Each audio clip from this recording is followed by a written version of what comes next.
Commission here in Nampa. Thanks, everybody, for coming out. We're going to go through the business items real quick, and then public hearings will start at 6 o'clock sharp, hopefully. Do we have a report on council actions? I don't see Randy online. Okay, thank you. Chairman and Commissioners, Commissioner Kehoe brought up a good point, and I wanted to remind you that there is a special council workshop this Thursday morning. It's up to you if you want to be there or not. I will read through the 5 topics just so you guys have some idea of what they're going to be talking about. Potential allocation of Republic Services alternative fuel tax credit rebate. Townhouse development parking, 10 minutes on that topic. Public Works federal grant pursuits, AARP livability report, and legislative updates. So if you don't feel like you want to get up at 7 o'clock on Thursday morning, then I don't know that you necessarily need to be there. Sounds exciting. Yeah.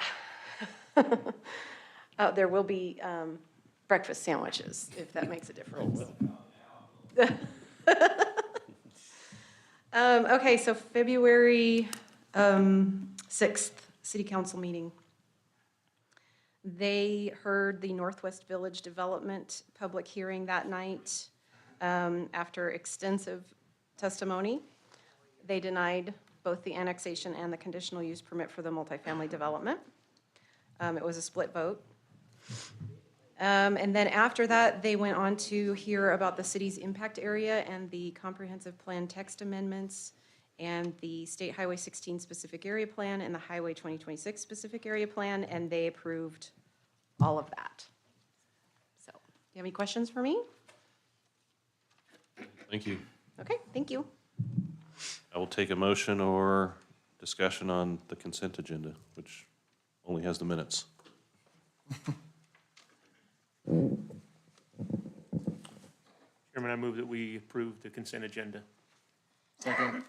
It's been moved and seconded to approve the consent agenda. All those in favor? Aye. Aye. Any opposed? Consent agenda passes. All right, I got 6:01 PM, so we will start the public hearing portion of the meeting. Just to remind everybody, the process, we'll have the applicant get up and explain the project, and then he'll have 10 minutes, he or she will have 10 minutes to present the project. Then we'll hear from staff. They'll go through the staff report, and they get unlimited time because they're staff. And then we'll open the floor for public testimony. There's sign-up sheets in the back. If you would sign up, indicate if you would like to speak or not. And then you have 3 minutes to speak for, opposed, or undecided on the application. So then we will close the public hearing portion of the meeting and deliberate up here and make a decision. So that's yes. Question?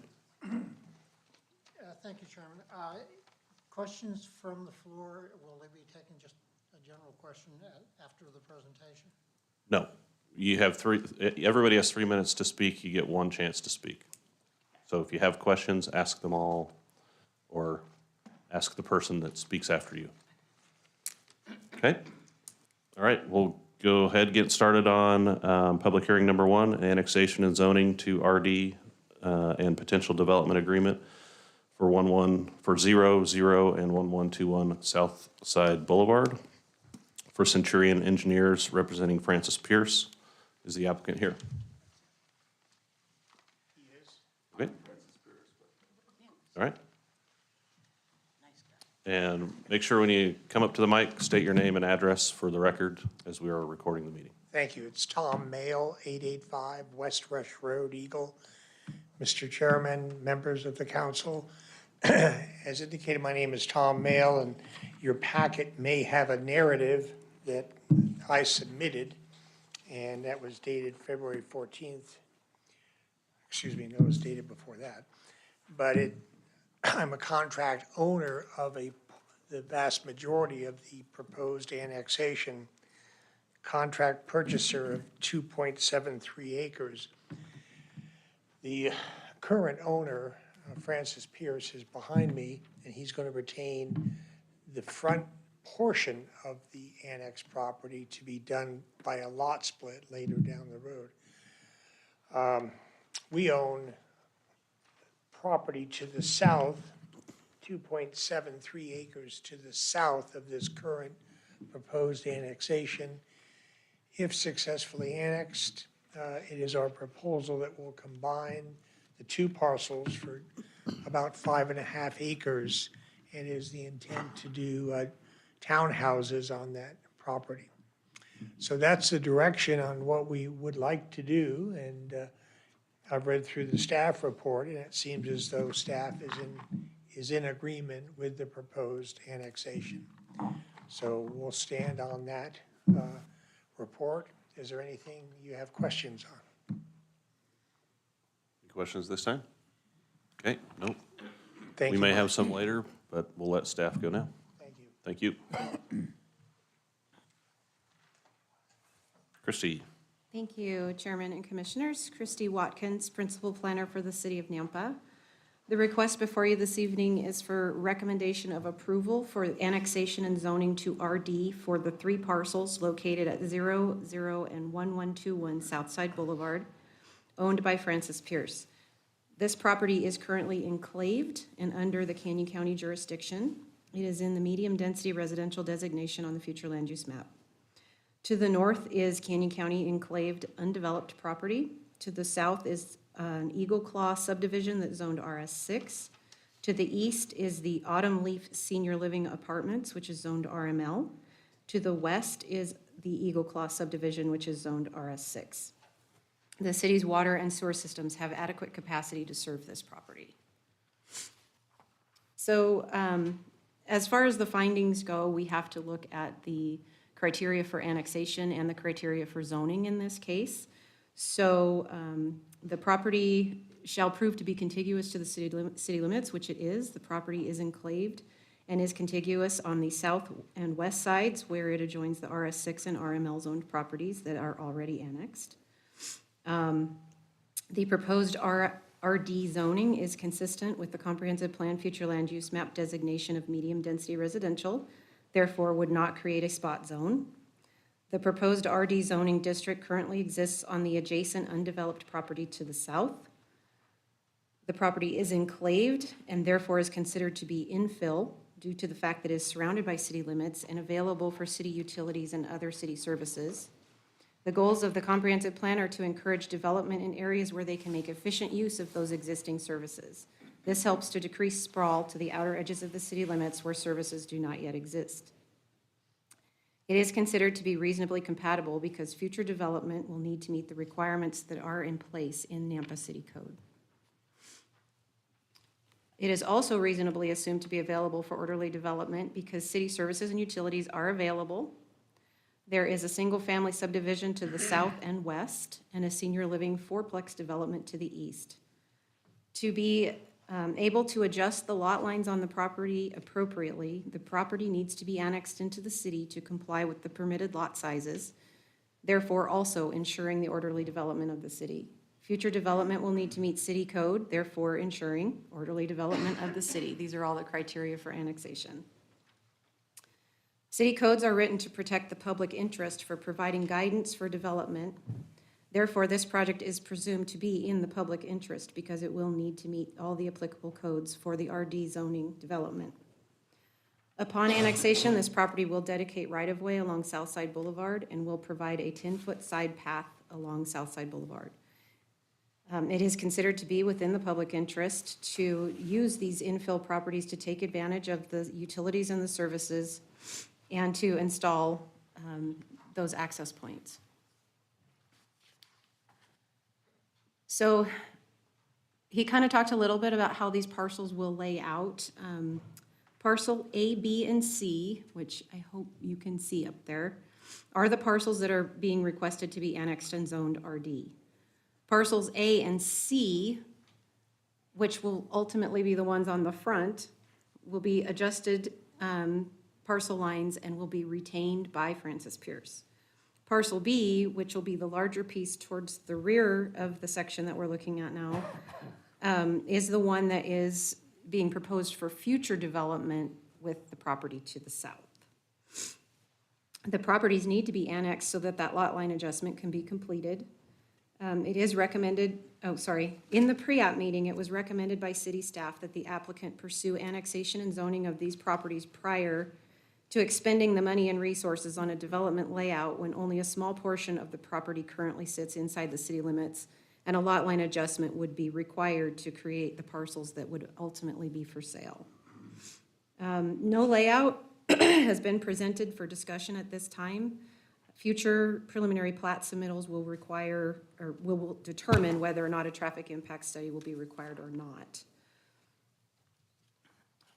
The correspondence that was received from the building department to follow the Title IV building regulations.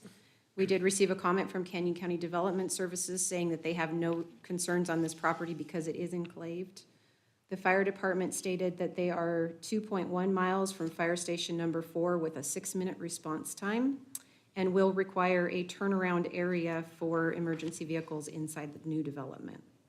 And engineering stated that they do not oppose this request, and they have listed their conditions of approval, which are in your staff report and listed here on the screen. These are your motions. I will stand for any questions. Thank you. Any questions for Christie? I do. I have a question in it. When we talk about city services, it's usually we're referring to water and sewer, those types of services to the city. But more often than not, we get public testimony, a lot of questions, concerns about traffic. Would it be appropriate to add that to the city services and maybe identify what that, like South Side, is that an arterial? Is it a collector? Can it handle the traffic? It's not a traffic impact study, but I think maybe that would just help provide a little bit more information maybe to the public that we are concerned about traffic and we're looking at, because that is a city service, is the traffic. So I don't know if that's something that can be done maybe in the future for some of these projects. Yeah, thank you, Commissioner Kirkman. I think that's a great suggestion. And considering the fact that there isn't a layout right now for us to evaluate, there's not much to talk about as far as traffic is concerned at this moment. When we have the preliminary plat come back before you, I Right. will absolutely add that to my staff report. Yeah, okay, I think that would be good. I mean, I can speak a little bit to that. In our memo, in the engineering division memos, we do note the classification of the adjacent roadways.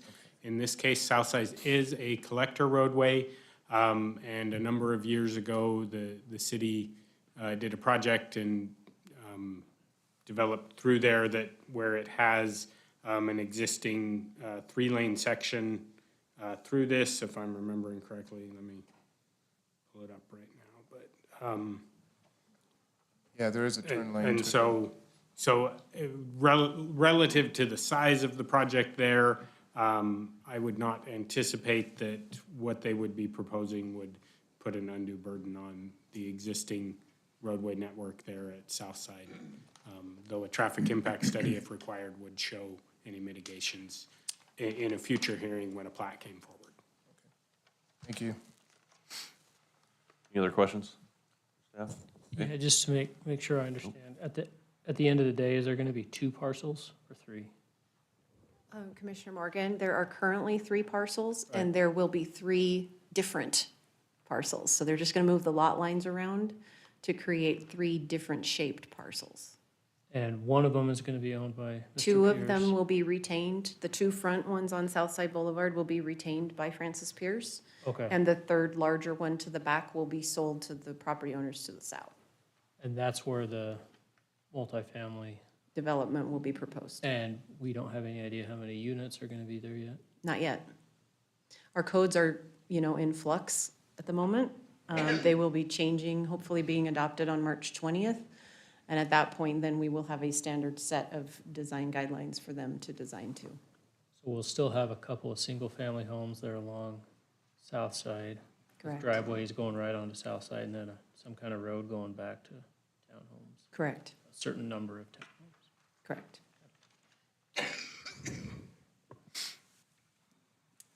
Okay. We will open public testimony. I've got the sign-up sheet here. Mr. Mail and Mr. Pierce, I have you as for the proposal. Do you want to add anything else? Okay, good. Gotcha. Against the proposal, I have Mark Brinkhotter. Would you like to speak? Okay. Would you like to say something? All right. Okay. Coming up and state your name and address for the record, please. Mark Brinkhotter at 3144 Second Street South. Can you put the map back on? I'm in charge of all the irrigation water. It'd be from your red spot to the railroad tracks on the east side or south side there. And my irrigation line comes, it's on the northeast corner of the proposed parcel there. The irrigation line runs from the penstock down, and I was curious how that was going to affect the irrigation water, because it's an open ditch right now, and my hopes is it's going to be a pipe, is what, and I would like to put a pipe in, but it's got a row of trees in there, a massive row of trees, and there's really nothing I can do about putting a pipe in there without removing those trees, which would not be my problem, my responsibility. So I'd just like to clarify, what's going to happen to the irrigation district water for all of our area south of that place. Okay, we can, That's the only question I have, but for or against it, I have no problem with it, for or against it one way or the other, okay, we'll ask the applicant about that. They do have to, continue to serve your water. No, as I they have- understand as that, you've but had my in the only curious, past. just what's going to happen to it. I Okay. do believe that, and I'm probably wrong, but that might be a fire lane, Okay, and it'd be a road over it, so that's my curiosity, and other than that, fine. all right, we'll ask. Thank you. One undecided, Maggie and Walt Modler. Smart man. I get that question a lot too from my wife. He didn't have a choice. Maggie Modler, 2800 Taylor Court. My biggest concern is the traffic. You've got two very large developments in there. Southside Townhouses is almost done. They're building the last one. There are 40 buildings in there. The other project that's being built, from what I understand, is going to be another 100 apartments, whatever they decide they are. Then you're going to have these townhouses, duplexes. When I went to the first meeting with the engineer, they were townhouses. Then I saw they were duplexes. Figuring this all out, you're talking about 780 cars. I took 10% off for people who don't have two cars. This is a 3-lane road. You're putting in sidewalks. Who's going to be responsible to widen that road so people can get in and out of the developments?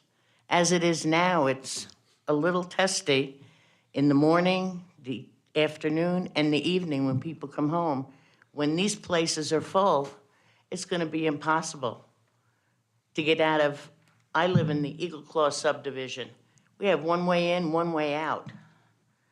It's very nice you're putting in sidewalks, but they seem to do things, they don't plan for the future. You're going to have a lot of vehicles coming out of there.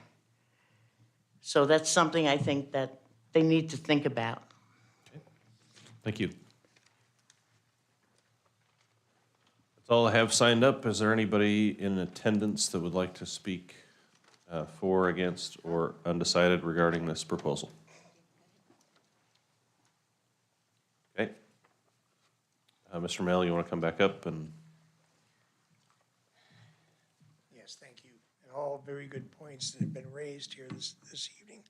Excuse me, I did speak with the gentleman that was concerned about the irrigation, and he told me he had an 8-inch pipe running the distance along Southside Boulevard, and I told him that we would also have to tile that strip of, it must be about maybe 40 feet, that is from the west of Southside. I said, we'll probably have to put in the same diameter pipe that you currently are getting your water through. We understand that we're not going to restrict or suspend any irrigation rights. So through our engineer, we will calculate how best to do that. As far as the traffic issues go, I don't know how to address that. We don't know the number of units that we propose, but as been discussed here, this evening. If there's a traffic study, we'll certainly abide by some of the decisions made by that study. Any other questions? Anybody have questions for Mr. Mail? Thank I you. think so. Okay. Make a motion to close the public hearing. Okay. It's been moved and seconded to close the public hearing. All those in favor? Aye. Any opposed? Public hearing's closed. Got a question for Daniel. Daniel, can you tell us, how do you project into the future the loads that may be coming for, like, what this woman was saying about, you know, what are we doing? We're gonna box ourselves in with sidewalks, and what do we do to widen it? How do you project into the future what the use will be and where those right-of-ways need to be?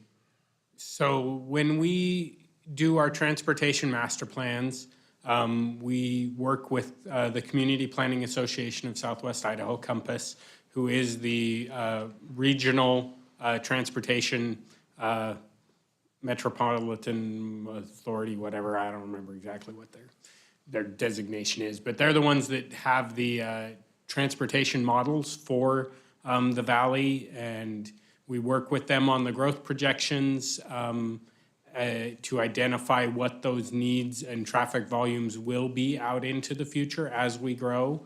And that is how we prioritize our improvements and how we classify our roadway types, collectors, arterials, locals, which then determine what size those roadways need to be for right-of-way, which we get at the time of annexation, as well as then as we go into constructing projects to determine what widths they need. Now, on a project-specific basis, as a project comes in, we will require them to do a full traffic impact study, depending on their size. If it's small enough, they're not required to do that, but we do have them look at whether turn lanes are warranted or not coming in and out of the projects. And so generally, that's how we look at what type of roadways we need where, and how we project the growth going into the future from a global perspective and then specifically on a project basis. Thank you.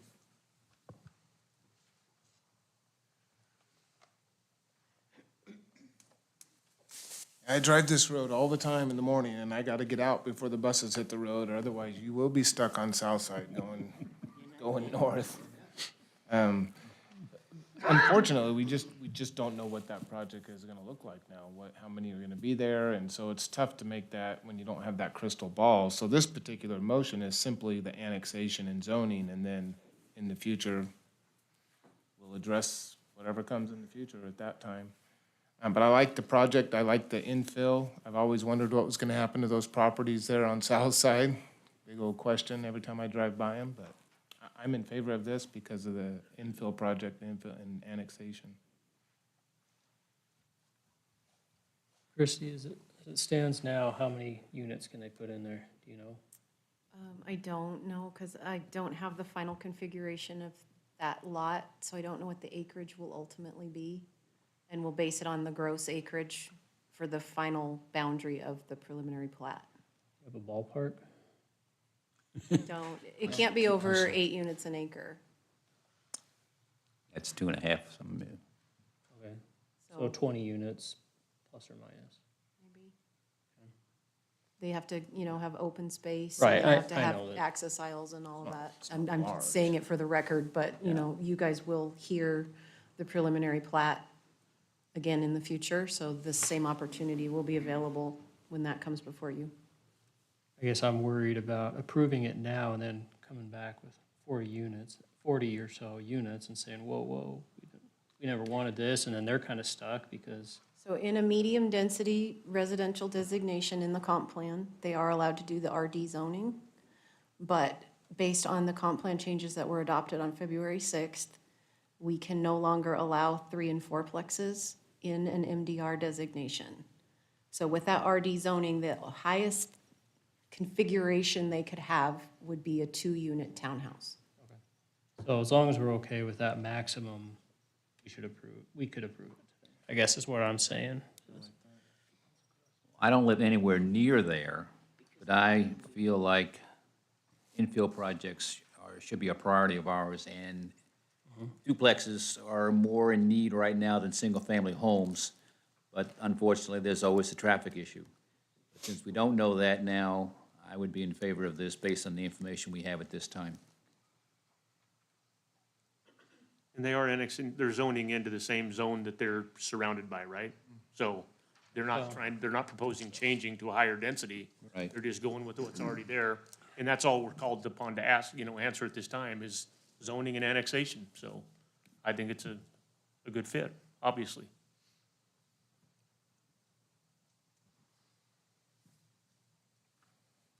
I agree, but I can't make a motion.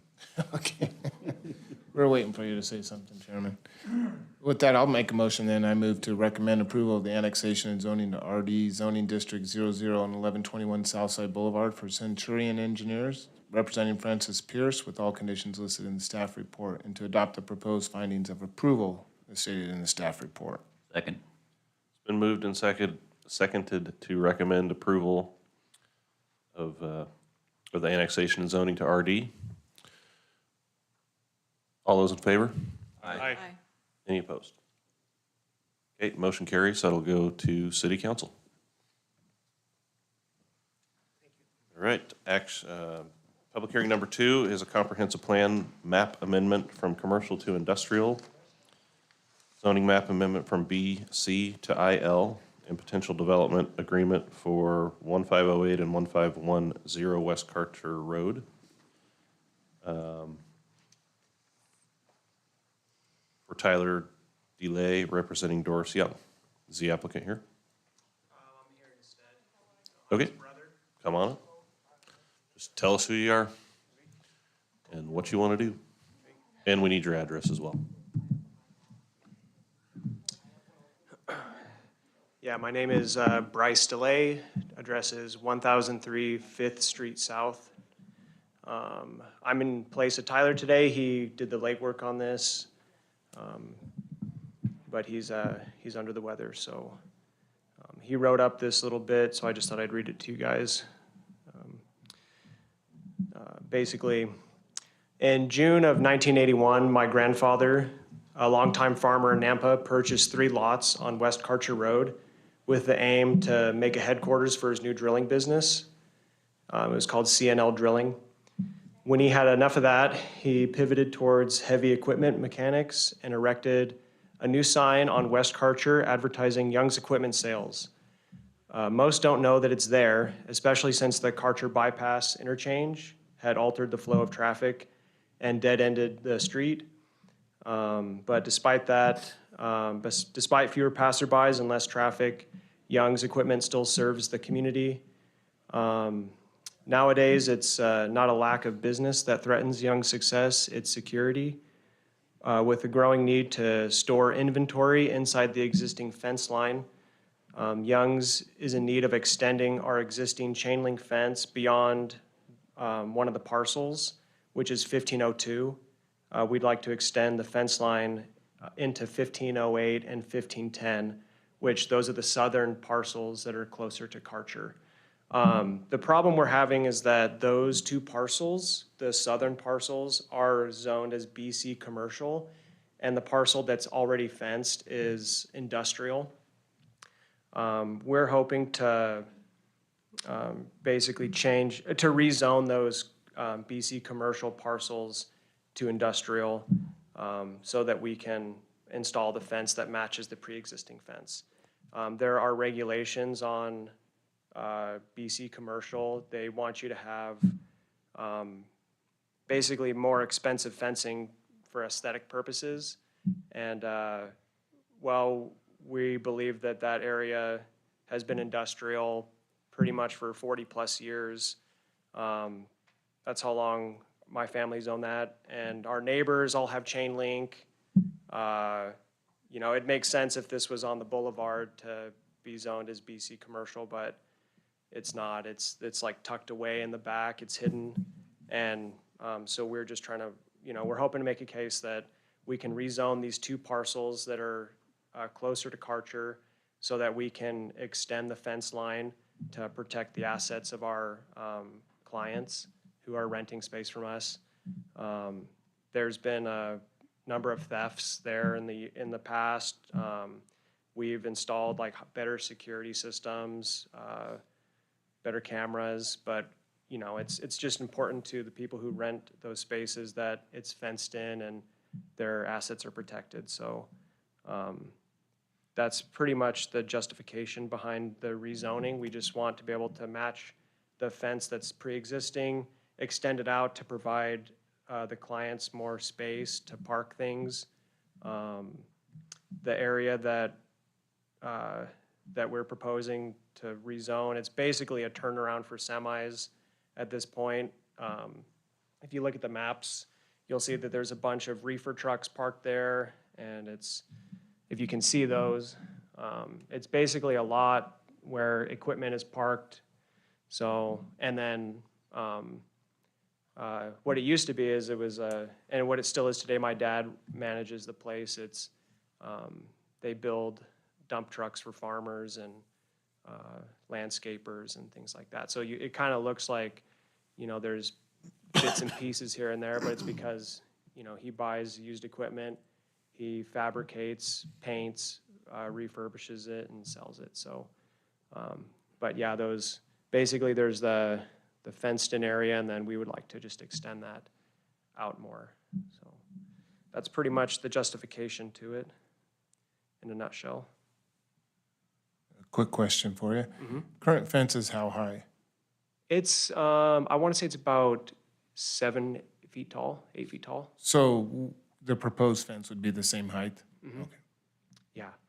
Yep. And we have the material in stock already. So we would just like to, keep it the same. Any other questions this time? Okay. We'll hear from staff and testimony, and then we might have more questions for you. Okay, thanks. Thank you. Doug? Thank you, Chair, Commissioners. Happy Valentine's Day. It's nice to thanks. see some of you dressed in red, so that's a nice compliment.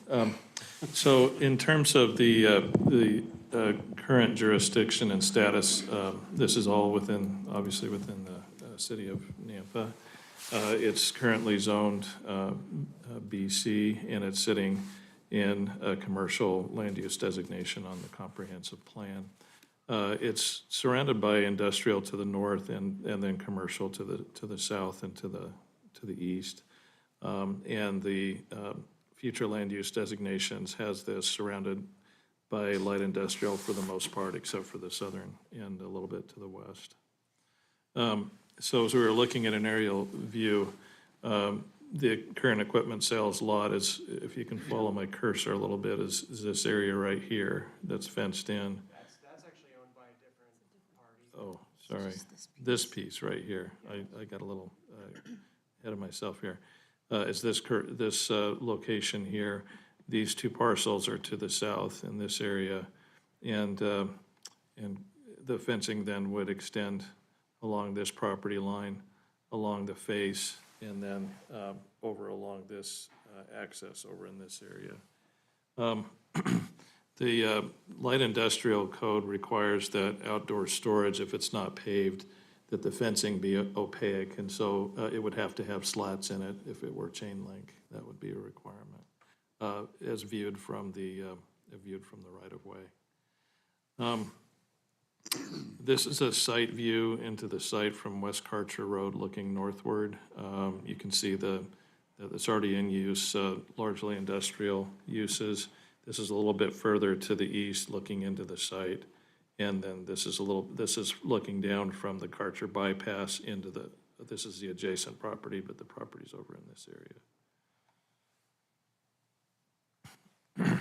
So there are services available to the site. And then in terms of, there are 2 items. There's a comprehensive plan map amendment, as well as the rezone. The map amendment conclusion of law simply states that there has to be a future land use previous project. In terms of the findings for these, I'll give you comments first. So the comments, we received 3, building department indicating that this development has to align with Title IV building regulations. From the fire district, that there was no opposition, but there were some general requirements. And then the Nampa Planning and Zoning, there was a note submitted by Christie indicating that there was a building permit already applied for this project, and it will be contingent upon the approval of the rezone and the comprehensive map amendment, but they'll be subject to commercial fence codes in place as of February 14th. And so in terms of the staff analysis, there's, in terms of the context of this zoning, there's existing equipment sales yard. There are some what appear to be residential properties that are in a commercial zone that are being used for commercial purposes. And there are the back sides of commercial businesses and some other smaller uses in that area, commercial-oriented uses. And then there's a light industrial development in the Karcher bypass in this area. So it being that it's adjacent to other industrial, it's not going to be creating an island of industrial. It will just be extending the current industrial area.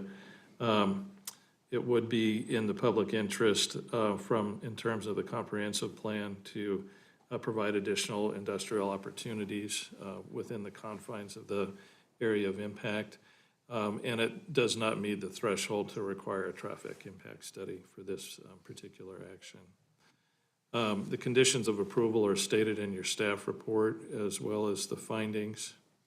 And the findings are that that staff finds that the change in land use designation to industrial is suitable to the area which it's located.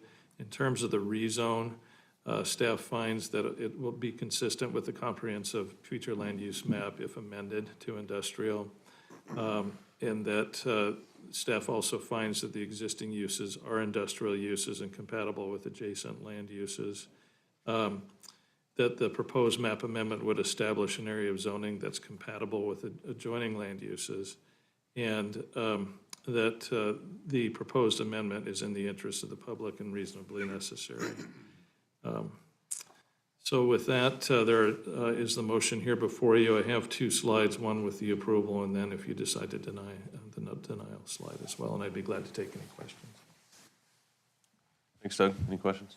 All right, we'll move on to public testimony. A blank sign-up sheet for this one. So is there anybody in the audience that wants to speak for, against, or undecided on this application? Okay, seeing none, I'll take a motion to close. Motion made. Second. It's been moved and seconded to close public hearing on this item. All those in favor? Aye. Any opposed? All right, public hearing's closed. Sorry about that. I'm glad you understood what I was saying. Sounds like a pretty simple one to me. Yeah, all is the fence. Yeah, and being that it's tucked back there behind a dead-end street anyways, there's, Yeah. I see no reason not to approve this. Somebody's got anything better to say?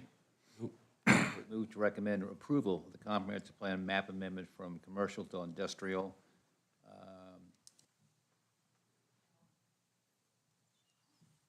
At 1508 and 1510 West Karcher Road, with all conditions listed in the staff report, and to adopt the proposed findings as approval stated in the staff report. Second. Chair Van Acker, we need to have the zoning map amendment read in as well. Okay, with including the zoning map amendment from BC Business. Oh, yeah, okay. Sorry, go ahead. Okay. To light industrial zoning district and the potential development agreement. Work? Second. Yep. Okay, we good? All right, it's been moved and seconded to recommend approval of this item. All those in favor? Aye. Any opposed? All right, that motion carries. That'll go to city council with the recommendation of approval. Thank you. All right, public hearing number 3 is a conditional use permit for concrete batching and mixing for classic ready mix in an IL zoning district at 1904 East Sherman for BSM Properties LLC. Is the applicant here? All right, come on up.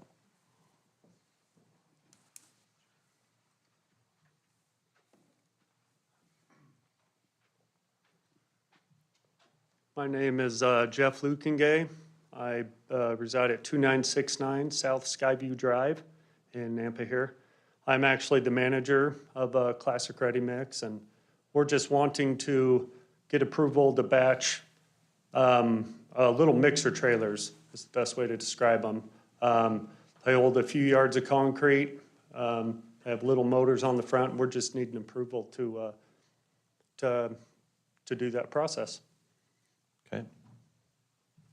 Any questions? Yeah, I have No? Okay.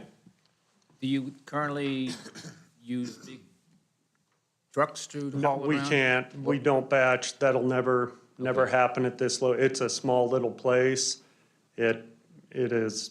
So you just sell the stuff ready-made and they drive it home Uh-huh, and just mix it up as they're yeah, going? and we deliver most of it, so Okay. the added traffic, maybe 8 cars a day on the heavy side when it's not, but then they all come in on the property.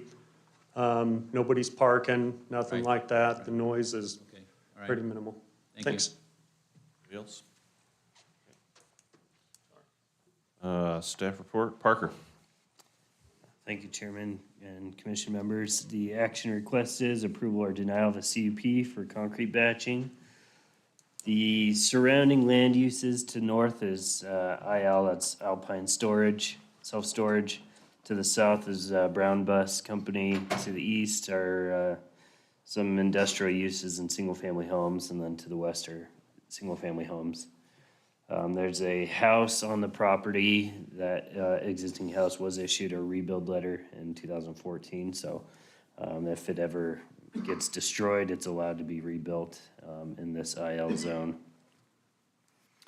The conclusions of law for conditional use permits, the location, operating characteristics need to be compatible with the abutting properties and surrounding neighborhood. Enhance the successful operation, so on and so forth. The regulations, I put the performance standards regulations in the staff report. Basically, what they're going to be doing can't constitute a nuisance beyond their property lines. So there's emission of odors, dust, particulate matter. So they have to operate within those bounds. If it's becomes an issue, code compliance would be involved, and they would have to bring it within those standards. Here's a street view. There's a photo looking in on the property. Aerial view. So, building department, requiring compliance with Title IV. Specifically, they're stating electrical permits need to be issued for energizing new services on the property, as well as inspections and equipment connection. Inspections for those electrical services. And then engineering comments stating that any future development would be subject to permit review, and frontage improvements would be required. One thing to note on that, looking back, it doesn't look like there have been any building permits issued for the business that's there or any work that's been done there. So some of those building permits will likely kick in some of those improvements that will need to be made. In your staff report, we have 2 concrete batch plants tonight, so I included information from the EPA. It was a lot of numbers that probably don't mean much to us. one thing to note from it is that they give a emission factor rating on a B, C, D, E scale. Basically, what it means is that the numbers that they got aren't really, they're not reliant information because the numbers they got were from specific batch plants that can't be related to other batch plants. So basically, it means that the numbers don't calculate for all batch plants. But some of the other important information that they provide is that a lot of the emissions come from when you're loading the silo, when you're loading trucks, when that matter is on the move and it gets in the air, certainly on windy days. And it can be reduced by using controls such as water sprays, enclosures, hoods, curtains, etc. And then they also note that another major source of emission is from movement of heavy trucks on unpaved or dusty surfaces around the plant. So another thing to note, DEQ, Idaho Department of Environmental Quality, also requires a permit for a concrete batch plant. That's one of the conditions in the staff recommended conditions in the report. Should the commission vote to approve, it's recommended that improvements be made to reduce some of those emissions. That may include fencing, landscaping, paving. They do have fencing along their frontage. So whatever you feel is more important to add to reduce some of that. Conditions of approval are in the staff report, as well as any that you wish to add. The potential findings are in the staff report as well, both for approval and denial, should you vote either way. And there's a potential motion, and I'll stand for any questions. Parker, I'd like to just thank you for including this process description that you have in here. We've had these before, but nobody's included this in the past. And it's very informative. It tells me a lot about concrete mixing that I didn't know. So I found it interesting to read. So I appreciate you putting it in there.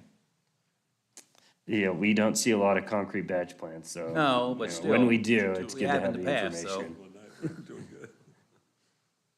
And the numbers didn't mean anything to me either, so. I didn't think so. Any other questions, comments? Okay. I guess maybe this question for the applicant, but what are they doing there now and how is this gonna be different? Is it gonna be different? We might have the applicant come up and answer that one. You wanna wait for his turn to? We can wait. Yeah, come on, you're already covered. Oh, sorry. That's okay. Come on. So Make you- currently, the little trailers are being batched. We have no plans on changing anything. So this is to get a permit to do what you're already doing? Correct, yeah, we had no idea, yeah. We had no idea it was needed before, and we found out because the property's just changed hands. And we discovered this, yeah. So Okay, fair enough. The police officer standing outside is there to arrest you for violating all the laws? That's right, yes, yeah, holy cow, that'd be horrible. No, I think it was sold, the property was sold. and So did they didn't they get a have a permit. CUP before for the previous owner, or were they?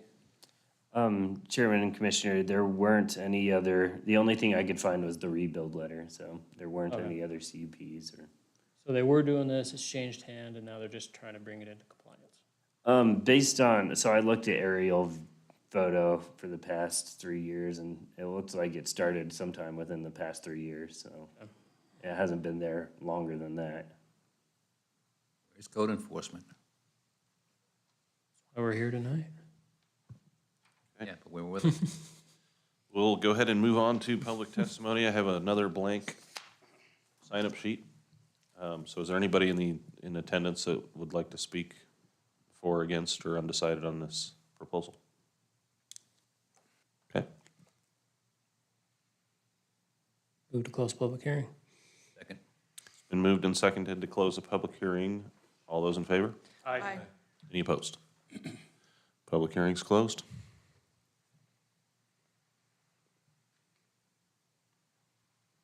I'll see if I can read the whole thing correctly this time. I move to approve the conditional use permit for concrete batching and mixing for classic ready mix in an IL zoning district at 1904 East Sherman Avenue for BSM Property LLC, representing Brian and Shayla McDonald, with recommended conditions, and adopt the proposed findings for approval as listed in the staff report. Second? It's been moved and seconded to approve the conditional use permit. All those in favor? Aye. Any opposed? All right, that CUP is approved, and it will become effective 15 calendar days from the date of this hearing unless an appeal has been filed with the Planning and Zoning Department with the appropriate fee. No action should be taken on the CUP until the appeal period has concluded. The applicant must confirm with Planning and Zoning staff that there have been no appeals. Okay. Keep batching. All right, next item on the agenda is an annexation and zoning to RD zoning district and potential development agreement for 905 North Midland Boulevard for Blake Wolf, representing Lance and Rachel Givens. Blake, I saw Blake. Hi, Blake. Hi, my name is Blake Wolf. I live at 843 West Horizon Way here in Nampa. I am not the owner of this property. I am in contract to purchase this property, which most of you know what property this is because we've all driven by it hundreds of times in our life. This is the last remaining parcel of the Jack Givens quarter horse property that was this beautiful horse property growing up that now is just down to where the house is. And it is currently the only piece on all four sides that has not been annexed. It is basically the middle of a donut. The proposed RD zoning is contiguous to the west as RD zoning.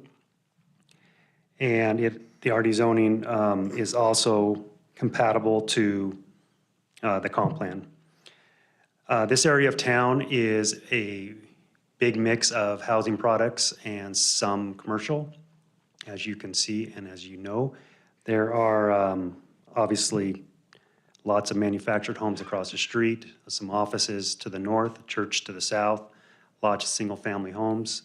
If you draw about a quarter-mile radius around this property, there is approximately 90 attached units in all shapes and sizes, from duplexes to townhomes, triplexes, fourplexes, you name it. It's got a little bit of everything in this part of town. My goal is to obviously annex this and get it into the RD zoning designation to do a small infill development that would consist of 6 buildings, 12 townhomes. I'm assuming you've seen there you go, my site concept plan. It's a very classic design. The entrance has already been established, and it needs to stay there. And then we don't have a lot of choices when you're only dealing with a little over an acre on what you can and can't do when you factor in fire truck turnaround and the minimum lot size and the frontage. This particular development would have, it'd be single-family attached homes. The proposed open space is about double of what would be required for this type of property, this size property. The development would be standard with CCRs, HOA to maintain the open space and the landscaping. There would be 4 parking spots per single-family door, which would be your standard 2-car garage and then a standard 2-car driveway out front. The approximate value for the retail market value would be roughly $300,000 per townhome. All townhomes would be fully fenced, landscaped. On these smaller infills, to make them work, on my end as a developer and builder, is the density is very important. So Christy and I worked on this for quite some time to get it to look like this. It should be pretty close to what a preliminary plat would look like that would come across your desks eventually. I feel this is like a perfect infill. It checks all the boxes with all the city services already in place. 5-lane road to handle any kind of traffic, which a project this small just is very, very little impact, if any, on a road of that size.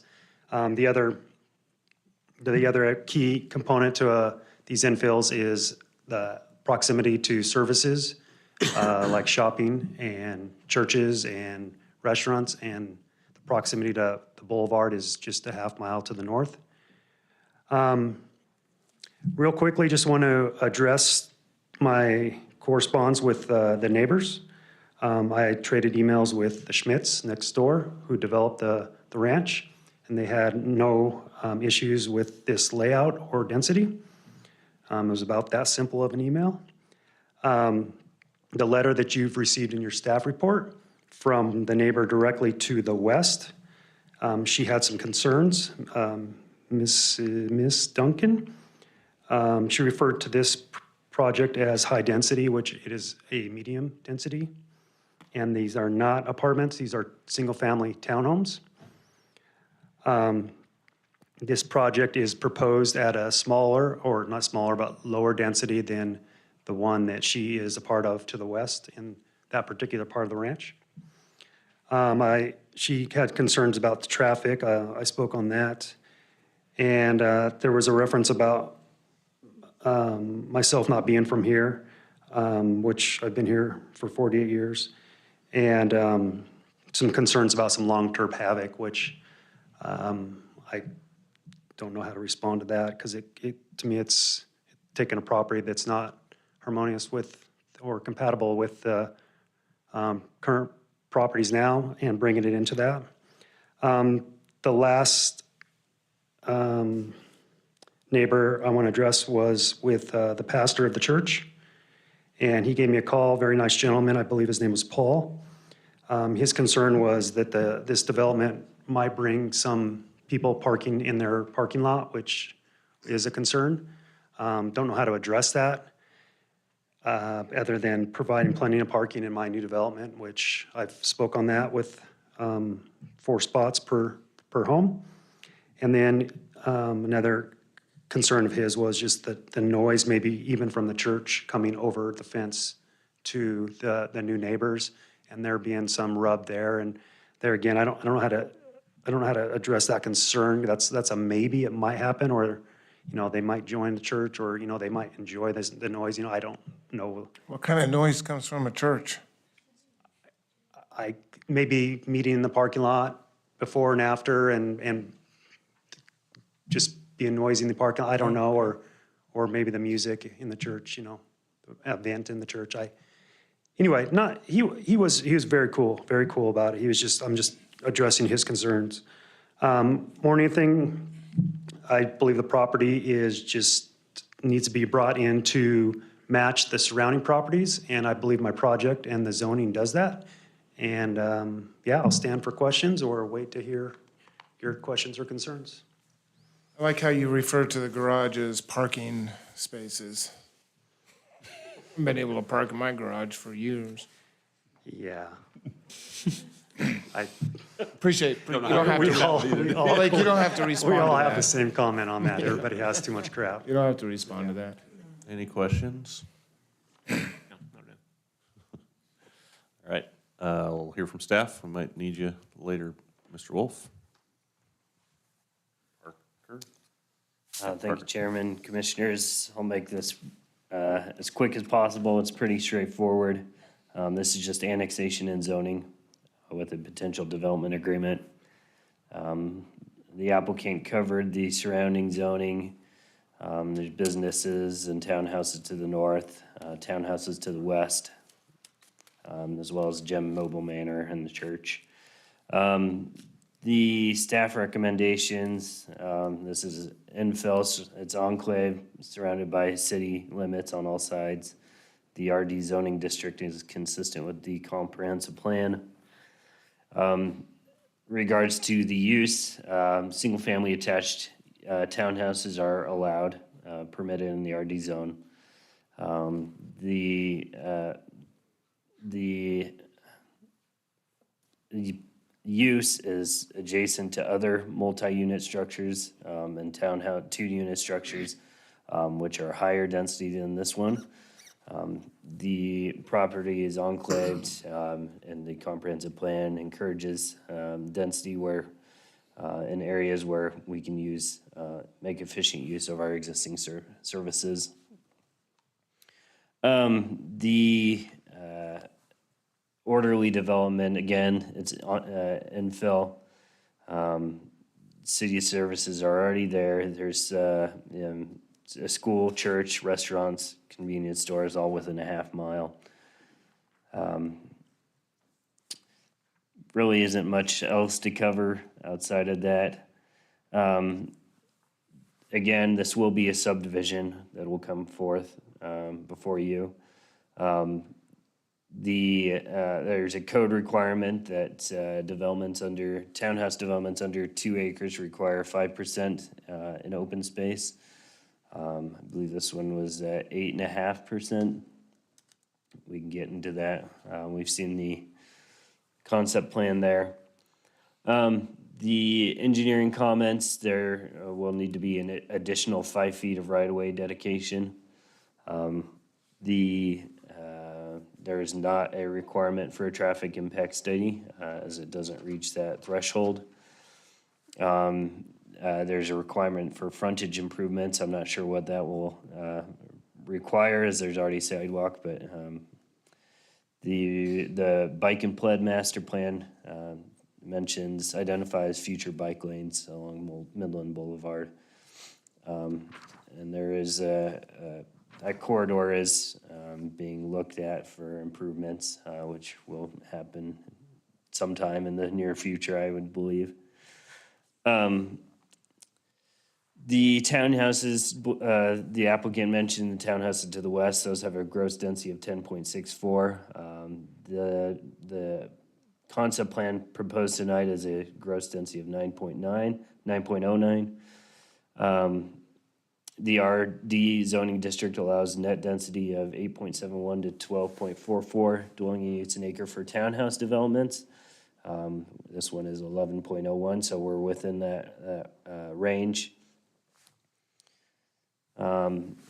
Landscaping, it's recommended that a 25-foot landscape setback requirement be added to the parcel along Midland Boulevard that doesn't have a landscape buffer area, as you can see, the lot on the north. We enjoy working with Blake. He tends to split things off before subdividing, so we want to make sure we get some of those subdivision requirements in before the subdivision actually takes place. So that would be a condition of approval the staff recommends, as well as a development agreement, so we can have the concept plan and some of the subdivision requirements in there, along with the open space of 5%, which he exceeds already. Again, the goals of the comprehensive plan are to encourage higher density in areas where we can use the existing services, so staff would recommend that as well. Conditions of approval are in the staff report, and a potential motion is there, and I will stand for any questions. Questions for Parker? Nope. Okay. We'll move to public testimony. Blake, I have you for the proposal. I'm sure you'll hold comments till the end. Against, I have Paul Haylett signed up.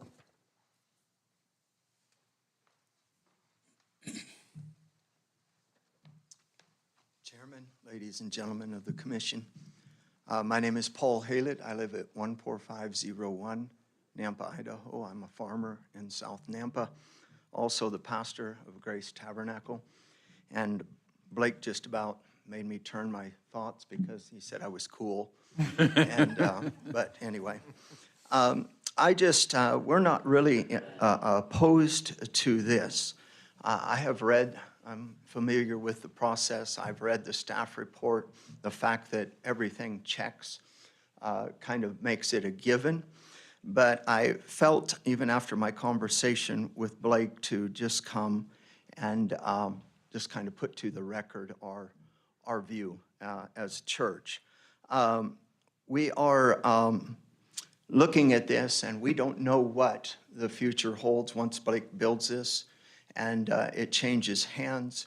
Not sure what we will have for neighbors. We have spent the last 6 years, and a church should integrate itself in the neighborhood, so we're not trying to segregate ourselves. But we've spent the last 6 years training our neighbors that we are not the neighborhood parking lot for trailers and broken down cars and fireworks and et cetera. And that does bring a slight concern to us that this will change, the dynamic of the neighborhood a little bit. I do have on my notes that 4 car spaces, quite honestly, might be reduced to 2. And then that would put the impact of our parking lot being next door, once again, subject to the neighbor's free will. So that is a question that we have. Regarding the question of what kind of noise comes out of the church, sometimes a lot. But it's all good noise. It's good noise, but not all the neighbors like our good noise. And we have done our very best in the neighborhood to mitigate any concerns of the neighbors and also to mitigate their impact on us. And we have done that by goodwill gestures and working with them. No enforcement action, just trying to be good neighbors. So we would, back to the parking, assume that they're used to their potential. There would be 4 parking spaces. But I would question that each one of these would actually do that. So I would ask you, no offense to Blake, but I would ask you to view this as more like 2 parking spaces per unit, which is a very realistic family situation for most. We are concerned about the 2-story units that Blake plans to place right against our property. He has told me that he will privacy fence that, and I appreciate that. But a 2-story unit then leaves us subject to look at them to look at us. A little bit of concern there, as we have in the past rented here in Nampa and had issues with people's obscene gestures to our members of our church. My time is up. Anyway, can I just add two quick phrases? The density is what it is. It meets code, but it does seem like a lot. And Midland traffic, of any of you who know Midland well, can be atrocious. And so here again, I want to just state, I'm not in opposition of what he's doing. I would just like that there could be as much mitigation of these issues. Thank you. I have a question for you, please, sir, if I may. Yes, sir. Would it help you maybe if Blake would agree to maybe putting a sign on your property saying, please don't park here unless you go to the church? We deal with that. I mean, it is just a common practice to mark property, that if you are not supposed to be parked here, you will be towed. We have been hesitant to park those in the sake of integrating with the neighborhood, not being in their face. Once again, I believe that's part of the emphasis of being a church, is to be community-oriented. Those signs, unfortunately, or fortunately, however you want to look at it, are in a closet in our basement because we have not felt inclined at this time, even though we've had issues. Okay. Thank you. Any other questions? Okay, thank you. Thank you very much. One other name on the list, Abby Haynes as undecided.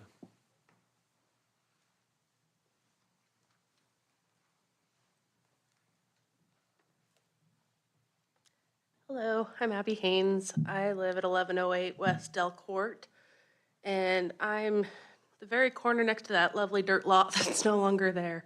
And I am a great example of saying that 4 cars can park there, because as you can see my sketchy driveway right there, and the Duncans can relate, that is at most 3. because of how it was designed. There is no way 4 cars are getting in that section right there. As you can see, our house, sorry, I'm sick. My half and their half, and then the other 2 take up that entire portion, 6 houses right there. You're not gonna get 4 cars in that. And all those, our half already doesn't have parking. Sifter right there, if you put 2 cars on that road, you can't drive down it. So cramming that many people in there is just not gonna work. They will park anywhere and everywhere that they can, including the businesses next door. That's all, thank you. Great, thank you. That's it for the sign-up sheet. Is there anybody else here that would like to speak? Oh, all right. Oh, you are. You're printed. You're not handwritten. Sorry. It's because you were early and on top of things. Come on up, Ms. Duncan.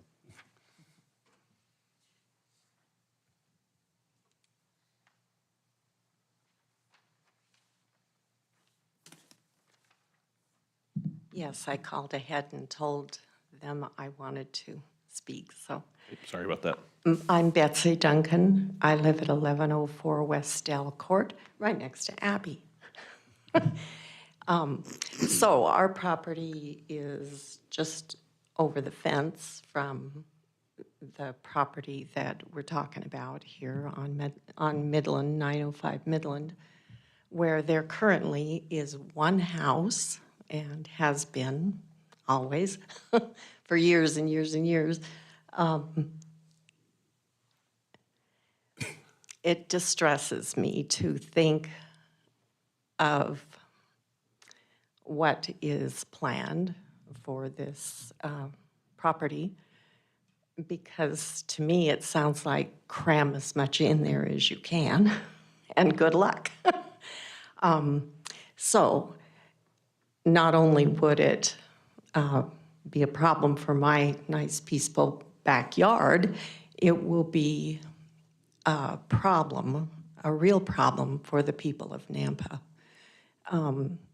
As it has been stated, the traffic on Midland is atrocious, and this property is right at the approach to the Orchard intersection. So there's cars piled up there a lot of the time. For Lance and Rachel getting in and out, they're the current residents, getting in and out of that driveway, which it truly is a driveway where now 12 houses worth of, or this proposal would have 12 houses worth of traffic coming in and out of that driveway on Midland, directly across from the only access for those 2 mobile home parks, where there are dozens, of course, residents.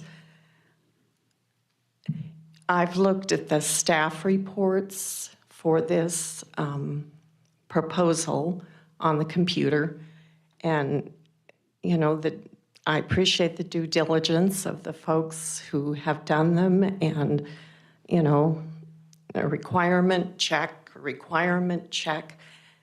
But from a common sense standpoint, if you stand on that sidewalk in front of this, of Lance and Rachel's house,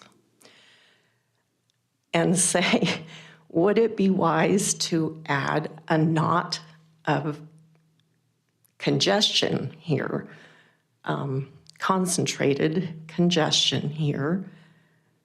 There's no way you would say, yeah, good idea. For the people of Nampa who need Midland Boulevard to get back and forth every day, this will be an additional knot of congestion, and it's unnecessary to try to cram in as much as you can. I'm opposed. Thank you. Thank you. Okay, is there anybody else here that would like to speak on this proposal? Sir, could I add one more word? You can't. You've already had your 3. Thank you, sir. Yep. We'll take a Blake to come back up here and talk about the concerns. Yeah, a couple things. On my road section, it's a 44-foot wide road section, which gives the opportunity to park on one side of the road. There's also additional parking that would be available along the, guess it would be the north and south running section of the common area. And then if we're comparing the parking to what those units have in the ranch, these would have full-length driveways. Some of those don't have full-length driveways, so it causes, as you know, some of the rear ends of the vehicles to kind of hang out. And that development also to the west does not have your traditional road sections where you've got curb, sidewalk, and gutter on both sides and a drive aisle down the middle. I'm proposing that. So it's a lot wider. Theirs was a PUD, so they can get by with some of those more minimal type road sections. The density concern, you know, I'm sure the Givens had the same feelings about them coming into their backyard when they were living there. So it's really just the same. It's just in a different year, and it's to a different family. I don't know how to address the traffic, whether this goes in or not, the traffic. This project is so small, it's negligible, the kind of impact. It's already a 5-lane road. The one thing on the staff report that caught my attention was the DA, the development agreement. Not sure exactly why that was in there, but my intention would be to go through the normal subdivision process with no splits, but if we need to do a DA, we need to. So anyway, whether that's to you or them. Any questions? Not this time? Actually, there was a concern about the privacy with the church and maybe the neighbors behind. Is there any thought of mitigation, privacy mitigation, like trees or fence or berm or anything like that that might be considered? There's small lots along that, if we're talking along the church parking, if that's what you're referring to. Well, that and actually all along the perimeter Well, of the the property. ones along the west, on the longer lots, those will have more of a traditional backyard. So there will be some setbacks. They'll be actually a lot further setback than the current neighbors. And then the ones along the church, it's kind of ideal where you don't have a structure against a structure. You've got a parking buffer. So whether we go a traditional 2-story or single-story there, it's kind of an ideal situation where you just don't have anybody like right up against you. There would be a 6-foot privacy fence, and that would be it. I mean, I guess we could put trees back there, but then they're just small lots right there. Yeah, then there's no lot then. Yeah. Okay, thank you. Make a motion, we close the public hearing. Second. It's been moved and seconded to close public hearing. All those in favor? Aye. Any opposed? Public hearing is closed.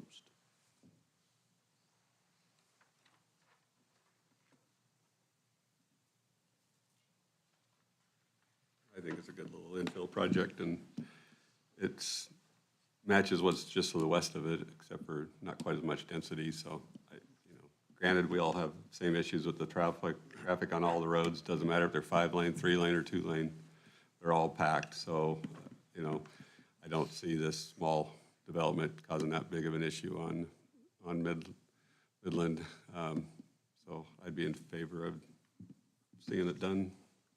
Well, there'd only be 48 cars coming in and out. 48? Yep. How many we got? 12? Yeah, 4 cars. So.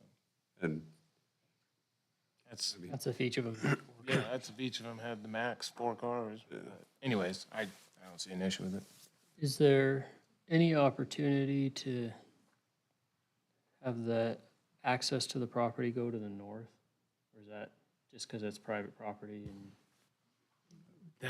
Commissioner, that is a private drive aisle. That is not a roadway. Yeah. So that is basically going into a parking lot. for those private businesses up there. Yeah. And unfortunately, we can't regulate where people decide to park and what they do in a two-story house, but I think his answer is right. As you provide enough parking on site, then hopefully that mitigates that. we can't force them to do more than what's in the code, so just to have more parking. I like it. I think it's a good infill. Another good one. Agreed.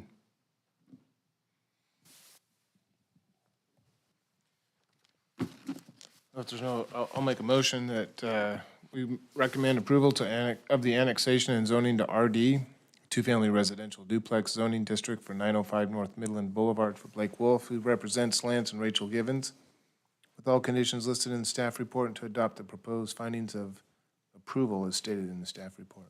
Second. It's been moved and seconded to recommend approval of the annexation and zoning for this item. All those in favor? Aye. Any opposed? Motion carries. That'll go on to council with the recommendation of approval. Thanks. All right, item number 5 is a conditional use permit for a concrete batching and mixing plant for Sunrock. We already did that one. No. Nope. It's the other one. Got a rash of. This one's for Sunrock. Sunrock Corporation in an IL zoning district at 39 North Picard. Is the applicant here? Come on up.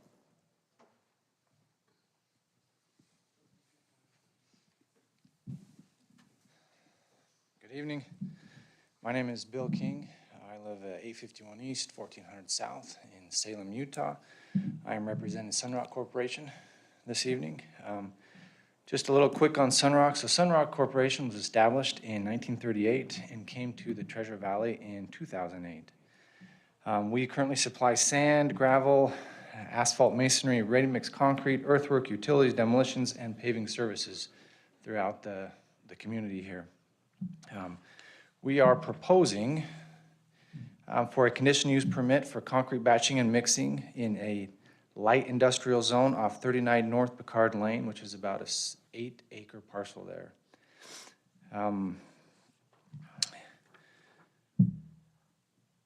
Being able to establish a ready-mix concrete facility there will help provide that ready mix for future growth and for infrastructure maintenance throughout the future.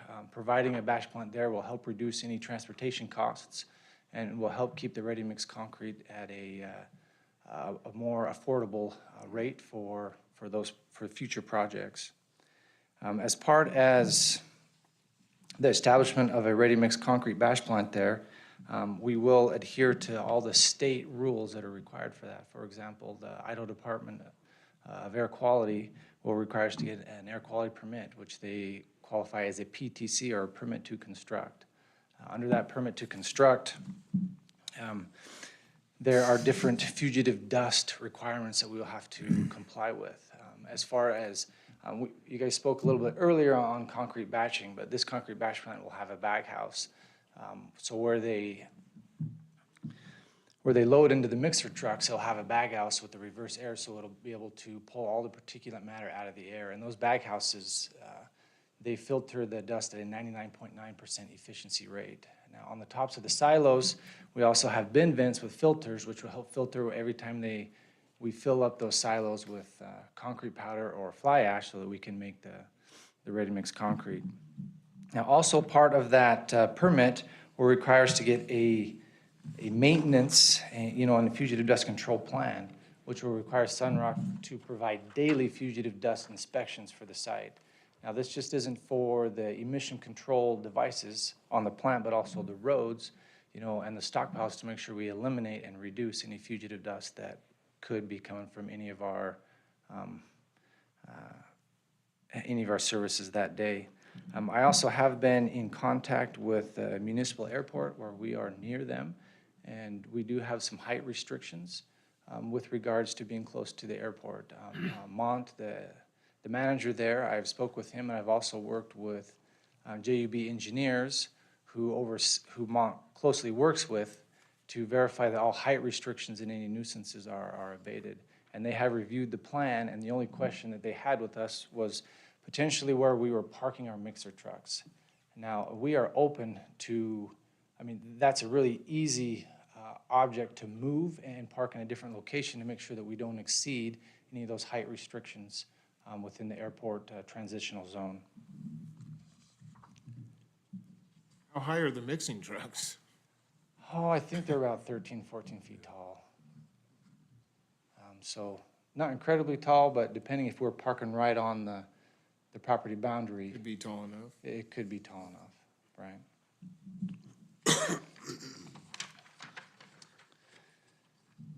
That's kind of what I have for this. I don't know if you guys have any questions or if we go to the, Questions for the applicant? No concern about, I mean, the explanation you gave about controlling particulates and dust, and, I mean, no visibility issues like that with the airport as far as that. as long, the airport wants to make sure that we control all of our visible emissions, for sure.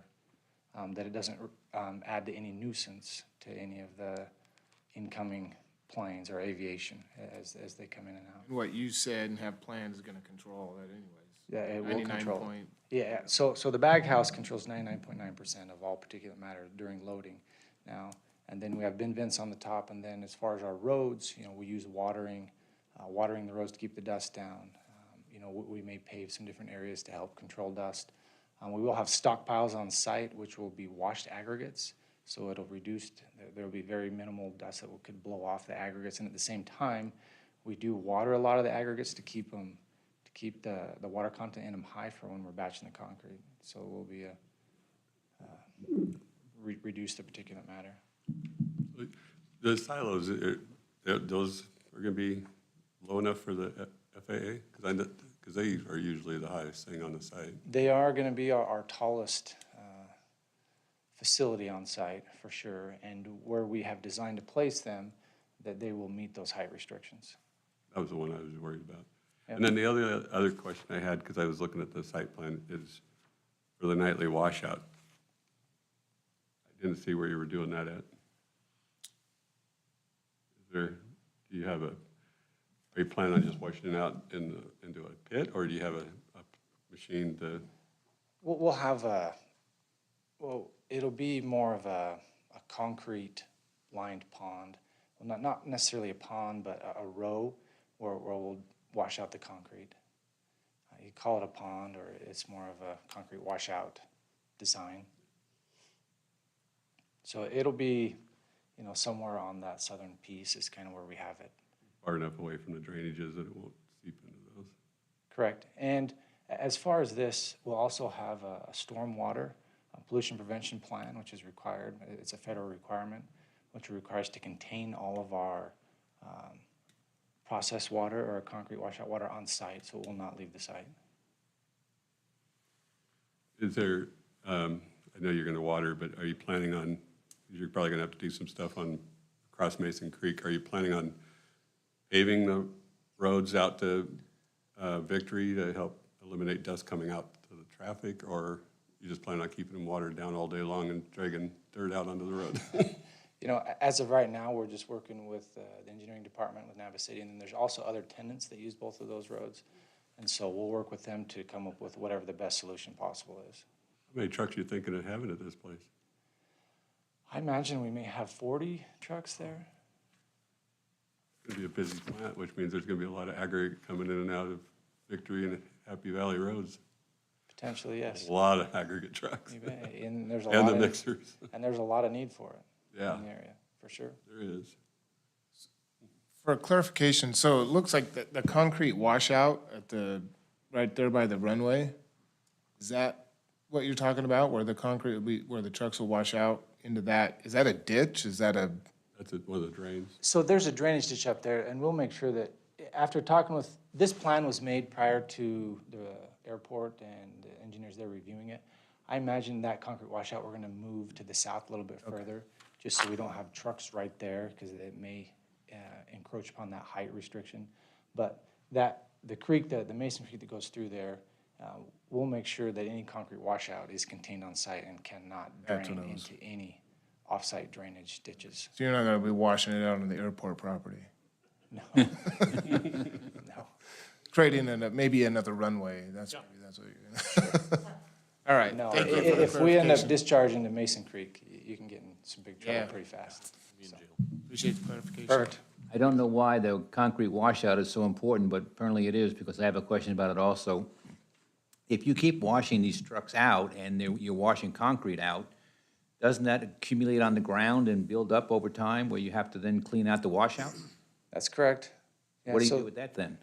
So, sometimes we'll use it to make different product. We'll sell it with our product. We can mix it in with aggregates, or. You reuse it, so you recycle it. Recycle, We do that's our the best right to recycle it the best we can, for sure. Or we'll have to haul it off-site. Can you come out to my subdivision and get rid of the one they left behind 20 years ago? Hey, we're for hire, so you bet. Thank you very much, Fred. Thank Any you. other questions? Okay. We'll go hear from staff. Parker?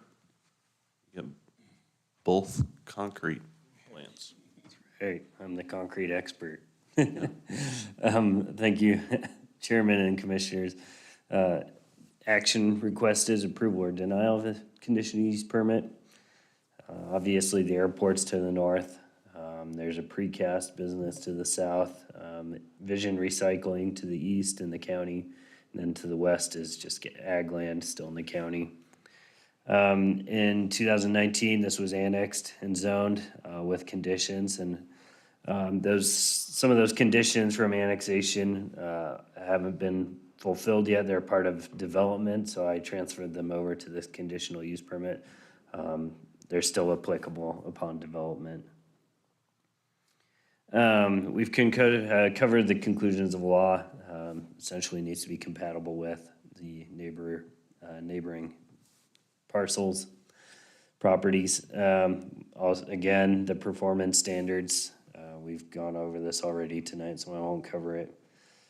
Some new information, the 2040 comp plan, a couple things to note from there. It defines aviation hazards as one being a use of land which endangers the lives and property of users of an airport, reduces the size of area available for landing, takeoff, maneuvering of aircraft. That's just a definition, not saying that this is a hazard as of yet, but then the intent of zoning, land use zoning, should be to prevent incompatible uses near an airport where the impacts of airport operations such as noise, dust, fumes can have negative impact on the neighboring land use, but also negative impacts on the airport. So careful land use planning is important. The airport master plan talks about compatible land uses as well. It says incompatible land uses at or near airports may result in the creation of hazards to air navigation, reduction in airport utility resulting from obstructions to flight paths. These can include tall structures, features that inhibit pilot visibility such as light or smoke, as well as the electrical aberrations or that attract birds. Here's the aerial view. You can see that the businesses back there utilize Cajun Lane. One of the conditions of approval of annexation is that be improved to a 2-lane road, which was transferred over. And I'm sure if you have questions about the access, Daniel can answer those. The site plan here, as the applicant mentioned, this was a previous site plan. I'm not sure if this is what they're still planning, but the correspondence from building department, Title IV regulations apply. They'll need electrical permits for energizing new services. Irrigation district had comments stating the easements for Mason Creek, North Dobson Drain, and South Dobson Drain. Any encroachment without a license agreement is unacceptable. So they would need to run their plans through irrigation district for approval. ITD requesting the applicant contact the Division of Aeronautics to ensure development is within FAA regulations. And then the engineering comments, which were part of the staff report, which we can go over if you have questions on those. The airport correspondence, so that this was sent to you after the staff report was finished. They have already identified, this is direct from the correspondence. They've identified Part 77 transitional surface height restrictions on their site exhibit, depending on the difference in elevation from runway centerline to where they show their parking next to the property line. There could be an issue with the height of the trucks, as the applicant had mentioned. Height of a concrete truck is right around 14 feet. So based on that, any concrete truck parked within or operating within 98 feet of the property line could be a potential obstruction. That has been added to the conditions of approval that concrete trucks should not be parked within 98 feet of the property line. So that's been addressed. It appears that they have already taken that in consideration as it shows their trucks being parked at 110 feet. As this has already been covered, the concrete washout next to the property line, you could have trucks going in and out of that 98 feet for washout. Other than that possibility, as long as they stay under the heights, there shouldn't be any issues. And then they comment on they're unsure about the amount of dust or smoke a batch plant would create. So depending on, if it's a windy day, it could be an issue or not. So there's some uncertainty there. Again, they would need to comply with FAA and submit a 7460. So that was the airport comments. Same emissions comments from the previous concrete batch plant. Should the commission approve, the recommended improvements be made to reduce emissions. Again, that can be via fencing, landscaping, paving, etc. That be part of the motion then? Yes, if you're looking to add anything above and beyond what's already required, then that's your prerogative and can be added. The conditions, again, I mentioned, I added the one of concrete trucks not being parked within 98 feet. Other than that, they're all in the staff report. Potential findings for approval or denial are also in the staff report, and a potential motion. And I'll stand for any questions. Questions? All right, thank you, Parker. Move to public testimony. I've got one person signed up for the proposal, Andrew Phelps, but it says you don't wish to speak. Okay, we got you on the record. Is there anybody else in attendance that would like to speak for, against, or undecided on this proposal? Motion to close public hearing. Second. It's been moved and seconded to close the public hearing. All those in favor? Aye. Any opposed? Public hearing is closed. The airport people don't seem too worried about it, and I'm sure DEQ and FAA is going to make sure everything's in compliance, so I don't, other than the truck traffic, I don't see an issue with it. Well, and it's not along a public, frontage, so fencing and all that's not required though, right? No, it's a long ways back there. Yeah, you need to go there, you need to have a reason to go back there. Was did they talk about what the yard was like throughout the whole plant? What's on the ground? Is there, because that was kind of what he was talking about, like if it's just dusty and wind comes up, that could, cause an issue, but I'm assuming that they have different products that they can use to put down crushed asphalt or concrete that would mitigate some of that as well. But I just don't remember him saying what it was. Most of it would be dirt. gravel and they'll water it. Be a decent road base. It's gotta be a decent road base, because they got Heavy concrete trucks. If it rains a little bit, they don't wanna get them stuck, so. Sorry, we can't go. I don't think it's gonna be any dustier than True. honestly. True.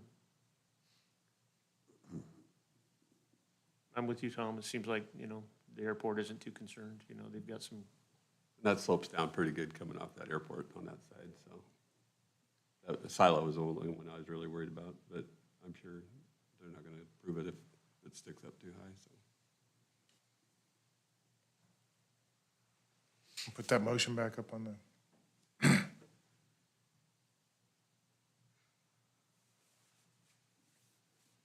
I'll make a motion, we approve the conditional use permit for concrete batching and mixing for Sunrock Corporation in an IL zoning district at 39 North Picard Lane for Sunrock Corporation representing Thomas V. Hines, with recommended conditions, and adopt proposed findings for approval as listed in staff presentation. I don't think we've discussed adding any other conditions to that, so. Okay, that's my motion. Well, what about the improvements that he mentioned? Whoops, excuse me. What were they on page 125? Parker, that I asked you about? Do you want those included in the motion? If there was anything we wanted to add, but. If there was something else. If there were anything above and beyond what's Okay, so normally there's nothing else you required. guys were concerned about? No. Okay. I was thinking about the fencing, but not where that's situated. It's not necessary. And I'm sure they'll fence it. To keep people from getting in Keep the there. planes out. I'll second the motion, then let somebody else. Okay.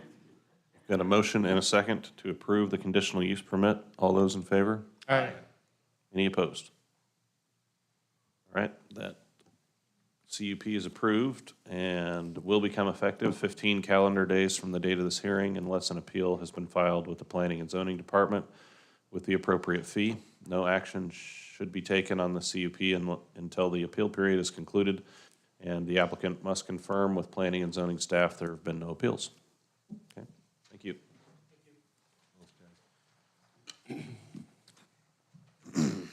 The last item on the agenda tonight is the Nampa City Code text amendment to change Title 10 Planning and Zoning, Chapter 34 Design Review. I'm not going to read the whole thing, so Do it. Christie, your floor. That's a pleasure. Okay. Well, thank you, Chairman and Commissioners. The action requested from you tonight is recommendation of approval to City Council for the Chapter 34 Design Review Code changes and the adoption of the Design Review Guideline document. So just quickly, this is just a rundown of all of the various meetings that we've had over the last year in regards to this topic. We have met with various developers, we've met with City Council, we've met with you, we've met with the Design Review Committee, and this is just a compilation of all of that input. Since January 11th, we've received 2 emails and 2 letters that just requested some clarification. I added that clarification to your staff report so you could see the answers to those questions. The guideline document is really just a document that is intended to help everyone understand what the city's intent is for this design review code. So it involves decorative screening of mechanical units. It talks about fencing requirements. It talks about landscaping for screening mechanical units. It talks about lighting to highlight the features of the building. It talks about the various different roof lines and primary entrances. It talks about the long expanses of wall plane and how those can be broken up and mitigated.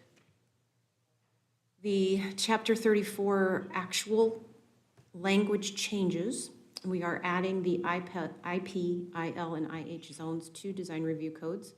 The IP zone will be included in our regular design review code section for all commercial buildings. The IL and the IH will get their own design review code section. Those projects in the IL and IH will only be subject to the administrative review unless a waiver to a specific code section is requested, and then it will go to the committee. We will add the highway corridors in reference to how we determine what is a primary facade. In commercial design review, we increased the elements on the buildings from 2 to 3. We decreased the wall length to provide jogs and offsets from 100 feet to 50 feet. The overhead doors that create indoor-outdoor spaces shall be reviewed by the committee, depending on which side of the building they propose them on. And the trash receptacles shall be enclosed with durable materials. We just added the durable part to that because we were having some questions about vinyl. Vinyl is not a durable material for a trash enclosure. Christie?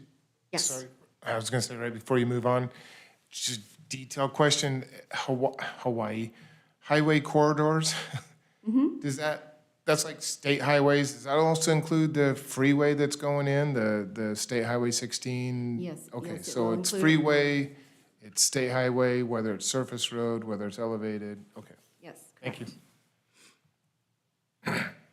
Okay, so then for industrial design review, we wrote in a whole new section. 2 elements are required on the facades. Glazing has been a topic of conversation. So if it is determined based on the primary facade definition that there is only one primary facade on the building, then there will be a 10% glazing requirement. If it is determined based on the orientation of the building that there are 2 primary facades, one will have to have 7%, one will have to have 5%. Doesn't matter which one, just have to meet those percentages on those wall faces. If that cannot be met, some other form of, some alternate form of element or treatment shall be proposed. And then staff will determine if it is appropriate, if it meets the percentages. If it doesn't, it may be moved on to committee to determine whether or not the mitigation is appropriate. So on all wall faces that are determined to be reviewable, no one element can exceed 70% of the exposed square footage of the wall face. Walls that exceed 100 feet in length shall be broken up by jogs and offsets. We haven't given any dimensions to that. Again, we refer back to the guideline document to show what that might look like and what the different mitigation in that might look like. And then we talk about wing fences and fences that face the right-of-way shall meet design review standards. Any other fences that are not wing fences or don't face the right-of-way can be chain link. Christie, before you get off that page, Yes. can you go back? In your correspondence, Jeff Hatch from Hatch Architect asked the question, depth of wall jogs and offsets at office components of these buildings reduced for reduced for longer length of buildings for economic solutions. And you answered, or somebody answered, code says to provide jogs and offsets, does not dictate depth or length. So if you took a 1/4-inch piece of plywood, 4x8, and you slap it on the wall and paint it, that would count? It's not gonna pass design review. That's not going to pass our design review. So again, I would refer people back to our guideline document to look at the pictures and to read through that to determine whether or not they think that their jogs and offsets would be appropriate. And then they're leaving that up to staff to determine if it needs to go to committee for mitigation. Yeah, but somebody clearly said it does not dictate depth or length. Right? So what you should have said was refer back to, Well, if it's ugly, it won't pass. okay, I like that. If it's ugly, it won't pass. And ugly is completely objective. It is subjective. Yeah. But we got a lot of pushback on giving them exact dimensions. So we dropped the exact dimensions and we just hope that everyone uses their best common sense to propose a quality project. Thank you for the answer. You're welcome. These are the potential motions. I will stand for any more questions. Will you? Yeah, no, she won't. Didn't sound like it. Like a little bit long. Any questions for Christie? All right, seeing none, we'll open the public testimony. Is there anybody here that would like to speak for, against, or undecided regarding the proposal? Come on up. Tell us who you are and what's on your mind. Thanks, everybody, for giving up your Valentine's Day. My name is Will Gooda. I'm with Adler Industrial at 2619 North 28th Street in Boise. Adler is the largest industrial developer in the Treasure Valley, thanks to the Van Alker family. I've never seen you before. Thank you, Christy, for all your efforts on this. We do really appreciate it. I think you're doing a fantastic job. I did get to be a part of some of the meetings last October, and I think that we're definitely moving in the right direction. We at Adler still have a few concerns, and we submitted a letter and just a few red lines, mostly that we want to try to focus the enhancements to the areas that matter. Some of the requirements are for all facades, having architectural elements on all facades. And there's already provisions that prevent, that make the truck courts be on the back of the property. And it doesn't seem like a great use of money or effort to put architectural enhancements on the truck dock, because it's already screened from wherever anyone sees it. So why should we spend money or spend effort trying to dress up the truck court? I think the most important thing is to spend money where the public can see it, anywhere that there's public right-of-way, public roadways. I think let's spend money, let's dress up those facades, make sure that it looks nice for all the public. But the two architectural elements on all facades, I'd like to see that changed to just primary facades, which is defined as the ones that are visible. I also don't think that the 70% max for each architectural element should apply to the truck courts either. The glazing requirements of 10% is higher than we see in the rest of the valley, and we'd like to see that at 8%, if possible. But I think that in general, I think that we're getting close. Again, Christy, appreciate your efforts. The design guidelines were very helpful, so thank you for those as well. I think there's just a few minor things to get us across the finish line. Thank you. Questions? Yeah, I do. Well, what if one of the truck court facade is facing a state highway or a highway? It's not allowed. That's already, So if it is, then it's required to have that. if you architectural presented a element. project that had the loading docks facing a state highway, then you'd have to go to committee anyway. Am I wrong? Because there's another provision that says that the loading docks can't face the front of the property and they can't face any non-industrial use or neighbor, I think. So that's covered elsewhere. So it's already mitigated in that aspect. Your concern is just across the board, all the way around. Yeah, we almost always try to design our sites to have two buildings with the truck courts facing each other so that you can put the nicer facades and the offices and the entries on the outside of the site that people see. And then your truck courts are just facing each other, and it's only the truck drivers really that go in there and see those truck courts. They don't really care about. They don't care if it's got a jog. Yeah, they tend to, and maybe like Ron, they think that industrial buildings are beautiful however they are. No matter So, what. Yeah. Yeah. And that as long as the overhead door meets their standards, they're happy, so. Okay. Yeah. They get in and out, yeah. Or truck drivers, they get no respect. Thank you. Yeah, no problem. Thank you. Okay, is there anybody else that would like to speak for, against, or undecided regarding this proposal?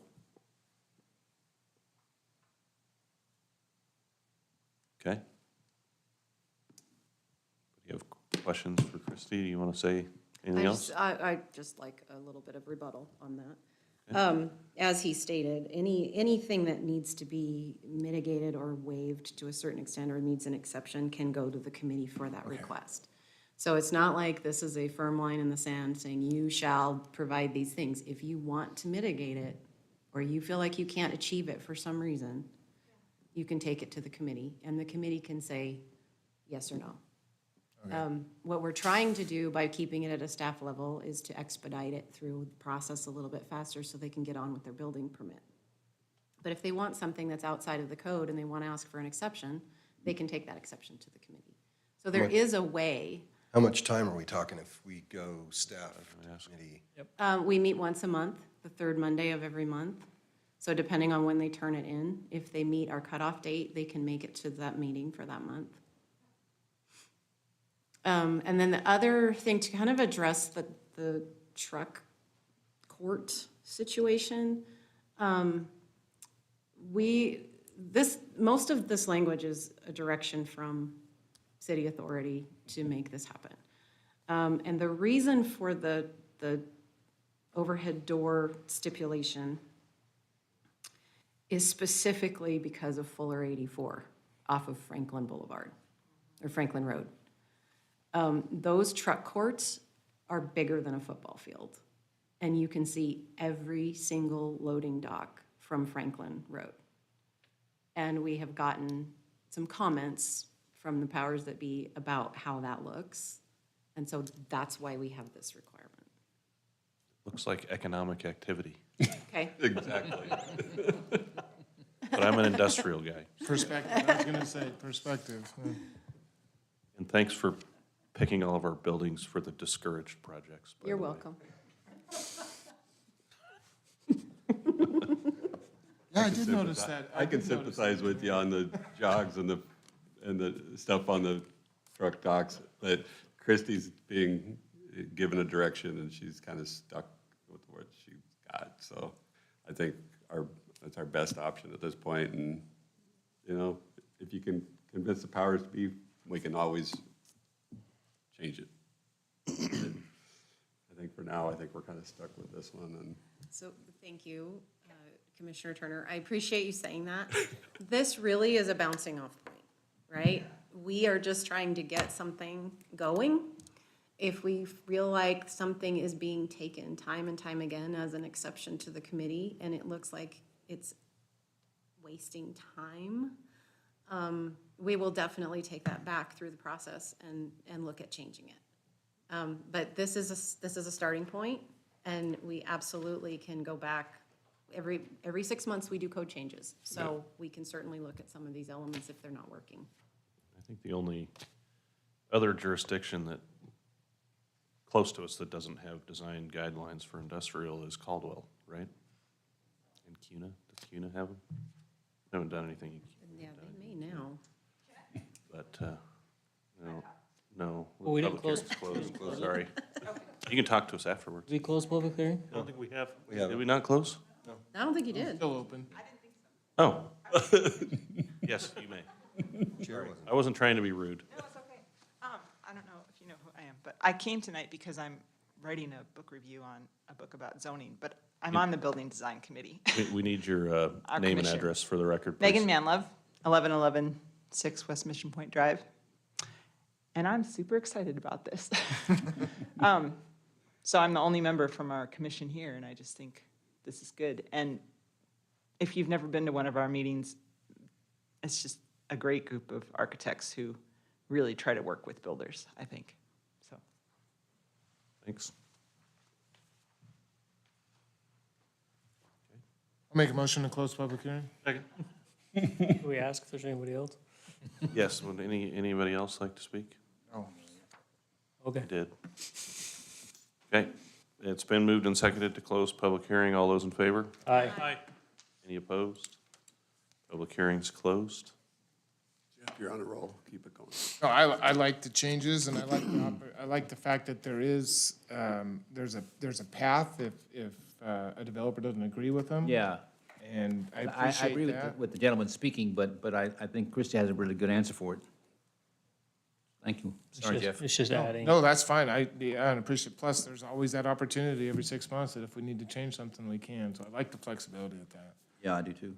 So without any further ado, I move to approve for recommendation Nampa City Code text amendment to change Title 10, Planning and Zoning, Chapter 34, Design Review with staff findings as presented in the staff report for the city of Nampa. It's been moved and seconded to approve the city code text amendments. All those in favor? Aye. Any opposed? Okay. That motion carries. Told my wife.